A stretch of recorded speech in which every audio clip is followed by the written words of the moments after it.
ফজরের নামাজ যে ব্যক্তি পড়ে, কোন কৃষক যদি ফজর পড়ে মাঠে যায়, ওই কৃষকের উপর জুলুম করবা না, কারণ কিয়ামতের ময়দানে আল্লাহ বলবে ফজর আদায়কারীর উপর কেন জুলুম করলা?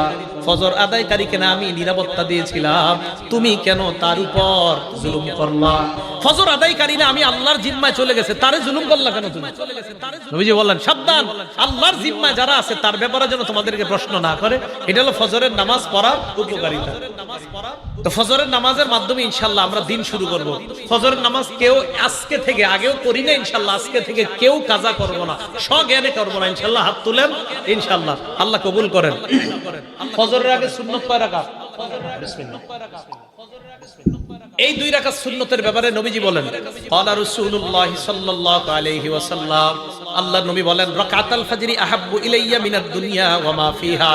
ফজরের নামাজের আগে 2 রাকাত সুন্নত দুনিয়া এবং দুনিয়ার মধ্যে যা আছে সবচাইতে আমার কাছে বেশি প্রিয়। ফজরের নামাজের সুন্নতটা যদি পারেন বাসায় পড়বেন। ঘড়ির দিকে তাকাইছেন, তাকায় দেখেন 20 মিনিট বাকি আছে, বাস সুন্নতটা বাসায় পড়েন। প্রথম কাজ সুন্নত বাসায় যদি পারেন আর কি বাসায় পড়েন। দ্বিতীয় কাজ, ফজরের সুন্নতে প্রথম রাকাতে কুল ইয়া আইয়ুহাল কাফিরুন পড়বেন, দ্বিতীয় রাকাতে কুল হুয়াল্লাহ। বলেন প্রথম রাকাতে কোন সূরা? আইয়ুহাল কাফিরুন, দ্বিতীয় রাকাতে কুল হুয়াল্লাহু আহাদ। নবীজি মসজিদে আসছে, এক সাহাবা নামাজ পড়তেছে, আল্লাহু আকবার। তো নামাজে সূরা ফাতিহা পড়ার পর উনি আস্তে আস্তে পড়তেছে কুল ইয়া আইয়ুহাল কাফিরুন প্রথম রাকাতে। তো নবীজি শুনে ফেলছে আস্তে কানে দিয়ে। তো নবীজি শোনার পর বললেন, হাযা আব্দুন আরাফা রাব্বাহ, এই ব্যক্তি তার রবকে চিনতে পারছে। দ্বিতীয় রাকাতে ওই সাহাবা পড়লেন কুল হুয়াল্লাহু আহাদ, আল্লাহ নবী বললেন হাযা আব্দুন আমানা বিরাব্বি, এই ব্যক্তি তার রবের উপর পরিপূর্ণ ঈমান আনছে। এজন্য আজকে থেকে আমলটা মনে রাখবেন, ফজরের সুন্নতে প্রথম রাকাতে কুল ইয়া আইয়ুহাল কাফিরুন, দ্বিতীয় রাকাতে কুল হুয়াল্লাহ। আরেকটা সুন্নতে আমলটা করবেন, বলবো মাগরিবের পরের সুন্নতে প্রথম রাকাতে কুল ইয়া আইয়ুহাল কাফিরুন, দ্বিতীয় রাকাতে কুল হুয়াল্লাহ যদি পারেন। বাকি ফজরের সুন্নতে প্রথম রাকাতে কুল ইয়া আইয়ুহাল কাফিরুন, দ্বিতীয় রাকাতে কুল হুয়াল্লাহ। এটার দ্বারা কি উদ্দেশ্য জানেন? কুল ইয়া আইয়ুহাল কাফিরুনের মাধ্যমে প্রথম রাকাতে আপনি বুঝাইতেছেন আমি যত শিরক সব বর্জন করলাম, দ্বিতীয় রাকাতে কুল হুয়াল্লাহ পড়ার মাধ্যমে বলতেছেন আমি আল্লাহর একত্ববাদ স্বীকার করে আমার দিন শুরু করলাম। আরেকটা আমল যদি পারেন, যদি সম্ভব হয়, এটা ওলামারা পারবে, আপনারা যদি পারেন আর কি, কোরআন শরীফ মুখস্থ সাধারণদের মধ্যে মুখস্থ করার একটা আয়াত মুখস্থ করতে পারবেন না ইনশাআল্লাহ? সূরা বাকারার 136 নম্বর আয়াত ফজরের প্রথম রাকাতে মাঝে মাঝে, সূরা বাকারার 136 নম্বর আয়াত আল্লাহ বলেন, কুলু আমান্না বিল্লাহি ওয়া মা উনজিলা ইলাইনা ওয়া মা উনজিলা ইলা ইব্রাহিমা ওয়া ইসমাঈলা ওয়া ইসহাকা ওয়া ইয়াকুবা ওয়াল আসবাতি ওয়া মা উতিয়া মূসা ওয়া ঈসা ওয়া মা উতিয়ান নাবিয়্যুনা মির রাব্বিহিম লা নুফাররিকু বাইনা আহাদিম মিনহুম ওয়া নাহনু লাহু মুসলিমুন। এটা এক রাকাতে, ফজরের প্রথম রাকাতে। ফজরের নামাজের দ্বিতীয় রাকাতে পড়বেন সূরা আলী ইমরানের 64 নম্বর আয়াত। ওই আয়াতে আল্লাহ পাক রব্বুল আলামিন বলেন, কুল ইয়া আহলাল কিতাবি তাআলাউ ইলা কালিমাতিন সাওয়াইন বাইনানা ওয়া বাইনাকুম আল্লা না'বুদা ইল্লাল্লাহ ওয়া লা নুশরিকা বিহি শাইআ ওয়া লা ইয়াত্তাখিযা বা'দুনা বা'দান আরবাবাম মিন দুনিল্লাহ ফাইন তাওয়াল্লাউ ফাকুলু আশহাদু বিআন্না মুসলিমুন। ফজরের প্রথম রাকাতে কুল ইয়া আইয়ুহাল কাফিরুন, দ্বিতীয় রাকাতে কুল হুয়াল্লাহ। যদি পারেন মাঝে মাঝে প্রথম রাকাতে সূরা বাকারার 136 নম্বর আয়াত, দ্বিতীয় রাকাতে সূরা আলী ইমরানের 64 নম্বর আয়াত। তাহলে এবার আসেন, প্রথমে গেল ফজরের সুন্নত, বেশি সময় থাকলে ঘরে পড়ে নেবেন। দ্বিতীয় নম্বরে গেল প্রথম রাকাতে কুল ইয়া আইয়ুহাল কাফিরুন, দ্বিতীয় রাকাতে কুল হুয়াল্লাহ। যদি পারেন মাঝে মাঝে প্রথম রাকাতে সূরা বাকারার 136 নম্বর আয়াত, দ্বিতীয় রাকাতে 64 নম্বর, মুসলিম শরীফের হাদিসে আছে, আলী ইমরানের 64 নম্বর আয়াত। 3 নম্বর কাজ, সুন্নত পড়ার পর আল্লাহর কাছে একটা দোয়া করবেন, আল্লাহুম্মা রাব্বা জিবরাইলা ওয়া মিকাইলা ওয়া রাব্বা মুহাম্মাদিন সাল্লাল্লাহু আলাইহি ওয়াসাল্লাম আউযু বিকা সালাসা মাররাত আউযু বিকা মিনান নার সালাসা মাররাত। বাংলায় বলবেন, হে জিবরাইলের রব, হে মিকাইলের রব, হে মুহাম্মদ সাল্লাল্লাহু আলাইহি ওয়াসাল্লামের রব, আমি আপনার কাছে জাহান্নাম থেকে পানাহ চাই। এটা 3 বার বলবেন।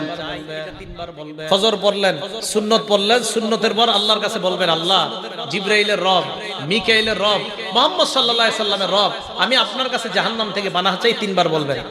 এটা বলার পর চতুর্থ কাজ, ফজরের সুন্নত পড়া বিবির দিকে তাকাইবেন। যদি ঘরে পড়েন, কার দিকে তাকাবেন? বিবির দিকে তাকানোর পর আম্মা জান আয়েশা বলেন, আল্লাহ নবী আমার দিকে তাকানোর পর ফাইন কুনতু মুস্তাইকিজাতান, আমি যদি জাগ্রত থাকতাম, হাদ্দাসানি, আল্লাহ নবী আমার সাথে কথা বলতেন।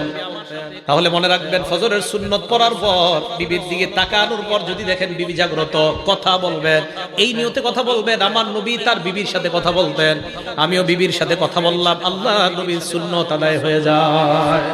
আম্মা জান বলেন ফাইন কুনতু নাইমা, নবী আমার দিকে তাকায় যদি দেখতেন আমি ঘুমন্ত, আই কাজানি, আমাকে জাগায়া দিতেন। তাহলে সুন্নত পড়ার পর বিবির দিকে তাকানোর পর আপনার দুই কাজ। এক নাম্বার, যদি দেখেন বিবি জাগ্রত কথা বলবেন, যদি দেখেন বিবি ঘুমন্ত তাহলে বিবিকে জাগায়া দিবেন। এই গেল চতুর্থ আমল। পঞ্চম আমল যদিও করতে বলবো, আমি বলবো আপনারা বেশিক্ষণ করেন না। আম্মা জান আয়েশা বলেন নবী যখন দেখতেন ফজরের অনেক সময় বাকি আছে, আল্লাহ নবী সুন্নত পড়ার পর ইত্তজা আলা শিক্কিহিল আইমান, নবীজি ডান কাত হয়ে একটু শুইতেন। আপনারা শুইলে তো ঘুমায় যাবেন, ফজরের সুন্নত পড়ার পর হযরত বেলাল ডাকার আগ পর্যন্ত নবীজি একটু ডান কাত হয়ে শুইতেন, আপনারা তো ঘুমায় যাবেন। আপনারা কি করবেন, পুরোটা করা দরকার নাই, একটু ডান কাত হয়ে শুয়ে আবার উঠে যাবেন। কেন? আমার নবীজি করছে তাই করলাম। সুবহানাল্লাহ, নবীজি করছে তাই আমি একটু নবীর সুন্নত পালন করলাম। কি বলেন, ইনশাআল্লাহ করা যায় না? যদি ঘরে করেন আর কি, আল্লাহ তৌফিক দান করেন। এটা যারা তাহাজ্জুদ পড়ে তারা কিন্তু এই আমলগুলা করে নিয়মিত। আল্লাহ আমাদের সকলকে আমলগুলা করার তৌফিক দান। ভাই একদিন নবীর সুন্নত পালন করেন না, একটা দিন করেন, অন্তত কিয়ামতের মাঠে বলতে পারবেন তো একটা দিন করেন না যে আল্লাহ আমি ঘরে সুন্নত পড়ছিলাম, সুন্নতের পর বিবিরে জাগ্রত করেছিলাম, বিবির সাথে কথা বলেছিলাম, আল্লাহ এরপর আমি একটু ডান কাত হয়ে শুয়েছিলাম, এই আমলগুলো তোমার নবী করতো, আমিও করছি। এই গেল ফজরের ব্যাপারে আলোচনা, ফজরের নামাজ এবং 5 ওয়াক্ত নামাজের ব্যাপারে আলোচনা। এখন আরেকটা কথা বলবো নামাজের ব্যাপারে, সেটা বলবো জামাতে নামাজ আদায় করা। কিভাবে নামাজ আদায় করা? জামাতে। বুখারী শরীফের 645 নম্বর হাদিস, ক্বালা রাসূলুল্লাহ সাল্লাল্লাহু আলাইহি ওয়াসাল্লাম, আল্লাহ নবী বলেন সালাতুর রাজুলি ফিল জামাআ তাবদুলু সালাতাল ফাজরি বি 27 দারাজা। নবীজি বলেন জামাতের সাথে নামাজ আদায় করা, একাকী এক ব্যক্তি নামাজ আদায় করলো, আমি একা নামাজ পড়লাম, উনি জামাতের সাথে নামাজ আদায় করলো, আল্লাহ নবী বলেন যে ব্যক্তি জামাতে পড়লো তার আমল নামায় আল্লাহ 27 গুণ বেশি সওয়াব দিয়ে দেয়। কয় গুণ? 27 গুণ। রিয়াজুস সলিহিনের একটা হাদিস শুনে, একটা কিতাব আছে রিয়াজুস সলিহিন, ইমাম নববীর লেখা। এক অন্ধ সাহাবা নবীজির কাছে আসছে, আসার পর আল্লাহ নবীকে বললেন হুজুর লাইসা লি কাইদুন ইয়াকুদুনি ইলাল মসজিদ, হুজুর এমন কেউ নাই, এইভাবে হাতে ধরে মসজিদে নিবে এমন কেউ নাই। নবীজি বললেন তো তুমি কি বলতে চাও? হুজুর আমি অন্ধ। তো অন্ধ হইছে তো কি হইছে? অন্ধ মানুষ তো হুজুর আমি যে কারো হাত ধরে আসবো বা কেউ আমারে ধরে আনলে এরকম নাই। তুমি কি বলতে চাও সেটা বলো। হুজুর আমি কি বাসায় নামাজ পড়লে হবে, ঘরে নামাজ পড়লে হবে? তখন নবীজি একটু চিন্তা করে বলেন হ্যাঁ ঠিক আছে, ঘরে নামাজ পড়ো যাও। এতটুকু বুঝছেন সবাই? অন্ধ সাহাবা, মসজিদে আসার মতো কেউ নাই, নবীজি বললেন হ্যাঁ ঘরে নামাজ পড়ো। হাদিস কিন্তু শেষ হয় নাই, একটু শুনে কেউ দৌড় দেন না, পুরাটা শুনেন। ফালাম্মা ওয়াল্লাহ, অন্ধ সাহাবা যখন বাড়ির দিকে রওনা করছে, দাআহু, নবীজি ডাকছে শোনো শোনো শোনো, হাল তাসমাউন নিদা, তুমি কি বাসায় যখন থাকো আজানের আওয়াজ শুনো? জি হুজুর আজান তো শুনি। নবীজি বললেন ফাজিব, তাহলে নামাজে আসো। তাহলে কোথায় আসো? এখানে আপনারা যে কয়জন অন্ধ আছেন, তাহলে কি বোঝা যায়? অন্ধ সাহাবাকে প্রথমে বললেন বাসায় নামাজ পড়ো, আজান শুনুনি? কয় জি হুজুর শুনি। মসজিদে আসো। এখন তো মাশাআল্লাহ মাইকের আওয়াজ মুখের চেয়ে আরো কম যায় না বেশি যায়? কি পরিমাণ নামাজে আসা উচিত। ভাই জামাত মিস করেন না, পুরুষরা জামাত মিস করেন না, জামাতে আইসেন। আল্লাহ আমি সহ আমাদের সকলকে জামাতের প্রতি গুরুত্ব দিয়ে যেন আমরা সালাতগুলো আদায় করতে পারি, আল্লাহ তৌফিক দান করেন। রমজান পরবর্তী কয় কাজ? এই 4 নাম্বার নামাজ পড়া, নামাজ ছেড়ে না দেওয়া। 5 নাম্বার নিয়মিত কোরআন তেলাওয়াত করা। রমজানে মানুষ রমজানের বাইরে কোরআন না পড়লে রমজানে একটু হলে কোরআনটা খুলতে চায়, একটু খুলে কোরআনের প্রতি আগ্রহ থাকে। ওলামায়ে কেরামের জন্য তো উচিত 10 দিনে 1 খতম পড়া। 9 দিনে আলেমদের 10 দিনে 1 খতম পড়া দরকার। সাধারণ পাবলিকের জন্য দরকার 40 দিনে অন্তত 1 খতম পড়া। কয় দিনে? আপনাদের কৃতি সন্তান মুফতি ফজলুল হক আমিনী রহমতুল্লাহ আলাইহি মরার আগেও 7 দিনে 1 খতম করেন। না বুঝাইতে পারি নাই, উনি তো আমগো সন্তান না, আপনাদের এলাকার সন্তান, এই পাশের সরাইলের। 7 দিনে 1 খতম কোরআন শরীফ। অবাক, হাউ ইজ ইট পসিবল? কিভাবে সম্ভব? এত একজন ব্যস্ত মানুষ মরণের আগেও ওই 69 বছর বয়সও 7 দিনে 1 খতম কোরআন শরীফ। মাওয়াইজে মুজাহিদি মিল্লাতের মধ্যে উনি লেখছেন আমি যখন জেলখানায় ছিলাম 4.5 মাসে প্রতিদিন 1 খতম কোরআন পড়ছি। আপনাদের এলাকা আল্লামা আমিনী সাহেব হুজুরের ছাত্র, আমি বেশি দিন আসলে পাই নাই, ভাগ্য খারাপ। হুজুরে যারা কাছ থেকে দেখছে ওনারা বুঝতে পারছে কি মানুষ, কি আজীব মানুষ ছিলেন। হুজুরে সবাই মনে করি কি উনি মনে খুব রাগী মানুষ, কাছে বললে বোঝা যেত যে আসলে হুজুর কত মাটির মানুষ ছিলেন। ওলামায়ে কেরাম বলতে পারে আসলে তো হুজুর রাগ হইতেন না, রাগের অভিনয় করতেন ইসলামের খাতিরে, ইসলামের জন্য অভিনয় করতেন, রাগের করতে হতো এটা।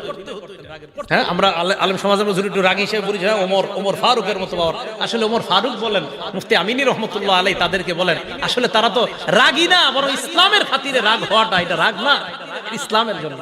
কি কথা ঠিক আছে তো? 5 নাম্বার কোরআন তেলাওয়াত করা, নিয়মিত কোরআন